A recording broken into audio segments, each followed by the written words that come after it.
When the air-water button is depressed and little or no water is emitted from the air-water nozzle at the distal end of the scope, it is time to replace the air-water nozzle. First, locate the air-water nozzle. It is the bent metal stainless steel tube which points towards the image guide lens, or the video CCD lens.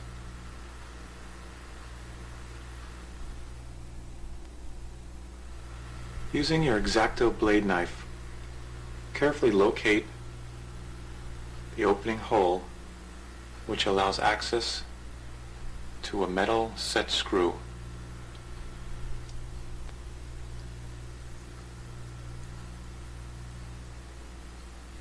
Once the hole is located, usually parallel diagonally to the air-water nozzle, carefully remove the black RTV.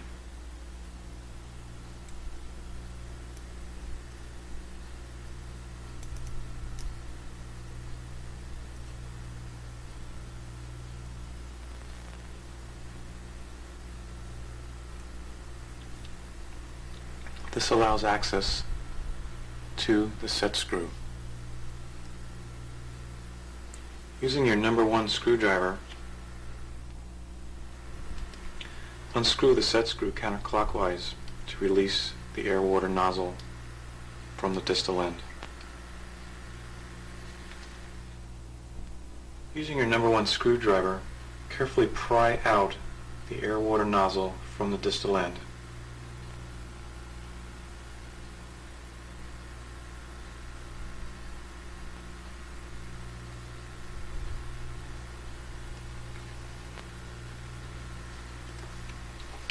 Using your X-Acto knife, carefully clean out the existing black RTV from the air-water nozzle hole.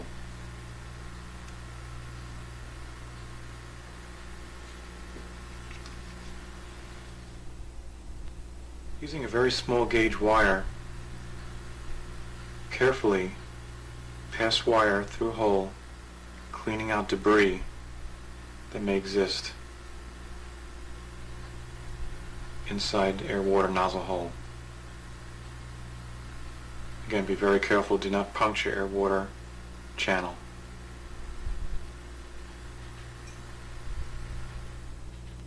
Bring the connector of the endoscope near the body section. Using compressed air, approximately 200 psi, no higher, put your compressed air hose onto the air-water port of connector. While putting finger over air-water bottle, carefully add air to endoscope. It will be necessary to hold down air-water button, which will pass air through the entire scope, blowing out any debris from air-water channel. It may be necessary to ask a second person to hold down air-water button.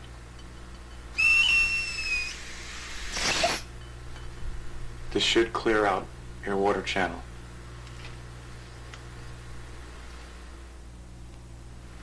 We will now replace blocked or broken air-water nozzle with a new air-water nozzle, either for 100 series gastroscope or 100 series colonoscope. In this case, we are repairing a 100 series gastroscope.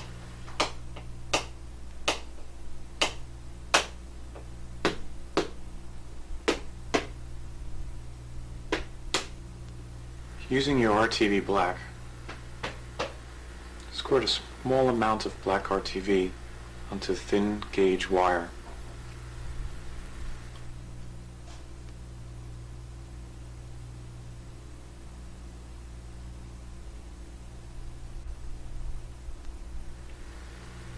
Holding a new air-water nozzle, apply bead of black RTV near base of air-water nozzle, being careful not to let any RTV enter bottom of nozzle.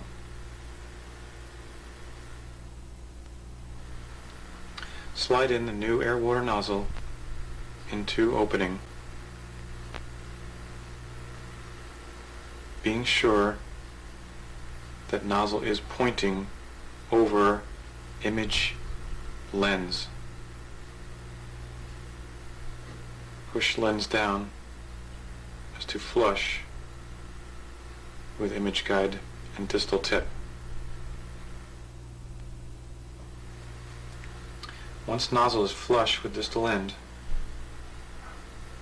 using number 1 screwdriver, tighten, set screw to nozzle, hand tight,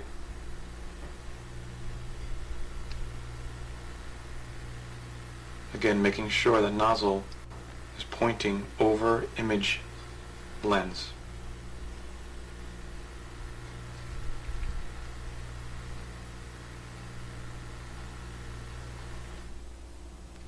Using your fine wire needle, black RTV, apply a small amount around sides and rear base of air-water nozzle.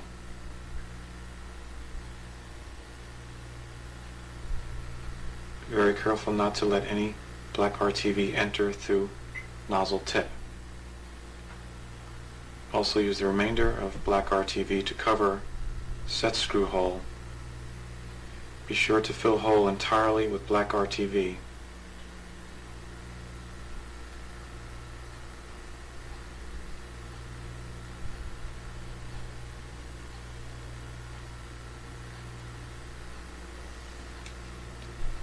Be sure to let black RTV dry for at least 1 hour before testing air-water function. This glue must be dry in order to pass through cleaning and sterilization units. Once you're sure the RTV is dry, hook up the endoscope to a light source. Hook up the air-water bottle and test to make sure that you have the proper air and water. Put your finger over the air-water button, which is the blue valve. Hold your finger over and be sure that you're getting sufficient airflow. Proper airflow for Olympus endoscopes is 90 cc's of air in 5 seconds. Test the water function by depressing the air-water valve down. Be sure you're getting proper water flow out of the nozzle across the image window. Olympus water should be 30 cc's of water in 30 seconds.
When the endoscope knobs are turned up, down, left, right,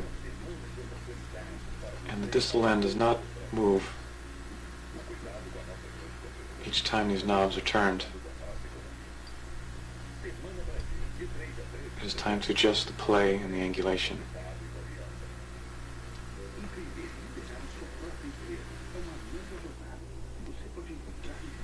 Using a dull pair of tweezers and some alcohol, apply alcohol to the end of the tweezers. Very, very carefully slide dull tweezers underneath Olympus boot or cone.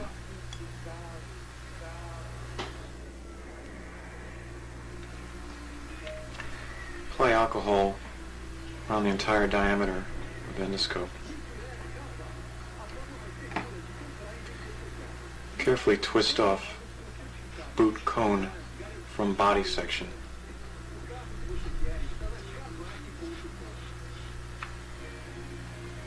Pull down cone to approximately 80 centimeters on the scope.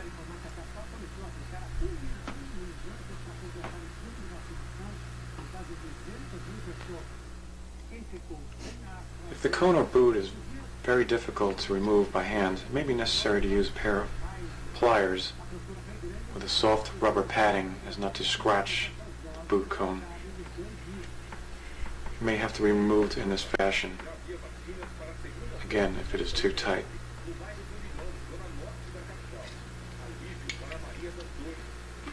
Once the boot is loosened, again pull it down the insertion tube approximately 80 centimeters. Unscrew and pull down the first body section ring.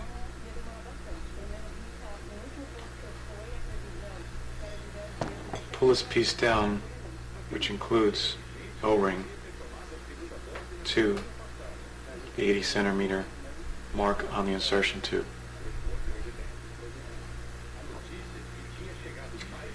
Using your C-wrench tool, slide tool up and over insertion tube onto body section. With the tool, feel for the two indentation marks in the body section ring and unscrew counterclockwise.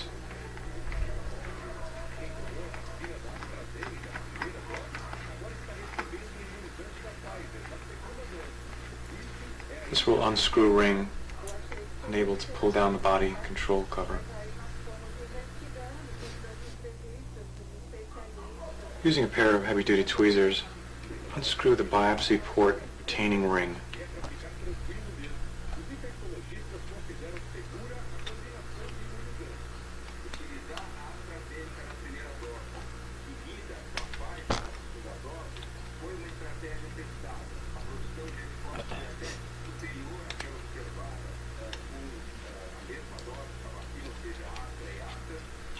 Note, if it's a 130 series, it will be a black O-ring cap. Carefully take your tweezers and slide it down underneath black O-ring cap and carefully pry up and around.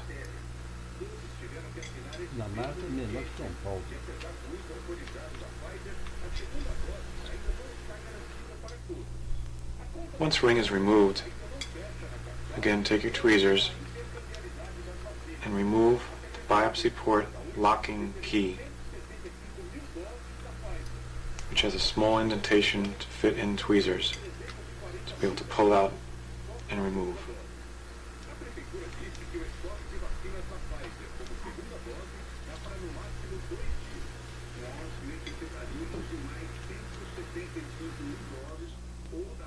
Again, using your tweezers, turn the biopsy port itself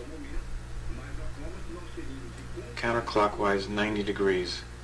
This moves the notch from where the key was to the 3 o'clock mark. Once it is at the 3 o'clock mark, we can pull out the biopsy port. Reason being is 2 notches, once turned at 90 degrees, locks this biopsy port in place, making a seal with the O-ring.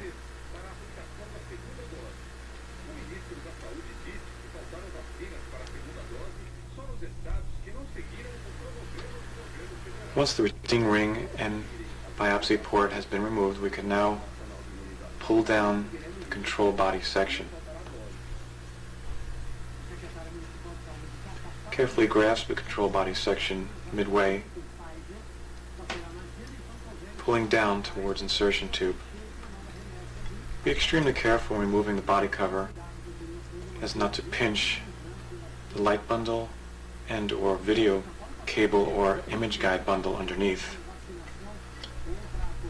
This will cause permanent and serious damage.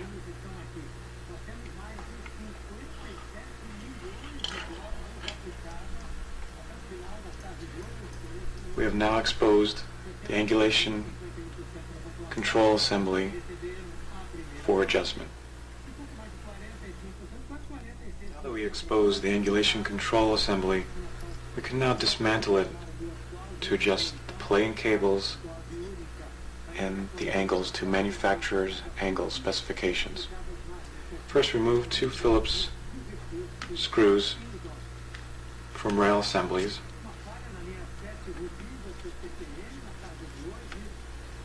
These are usually the 2 Phillips screws which has red Loctite on top of each screw head.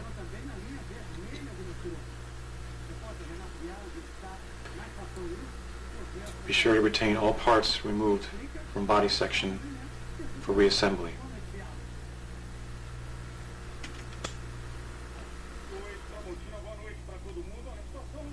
Unscrew 2 Phillips screws which hold down angulation control block. There's 1 screw on top and 1 on the underneath side.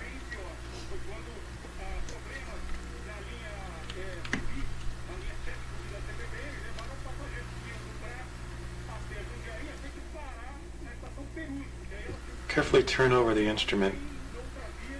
This is the most critical part concerning this repair, as not to damage light bundles and or image bundle or video cable. Carefully locate the Phillips screw on the underside of the control block by pushing away if necessary air-water channels, unscrewing the Phillips screw.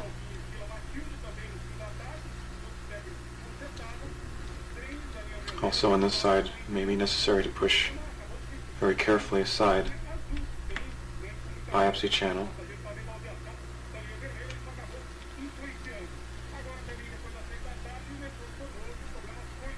and remove that Phillips screw.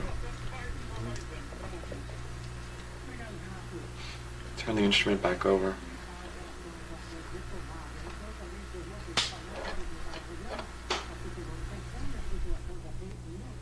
Remove the angulation control blocks by prying them diagonally out and away from the body section to approximately a 45-degree angle. The angulation control blocks simply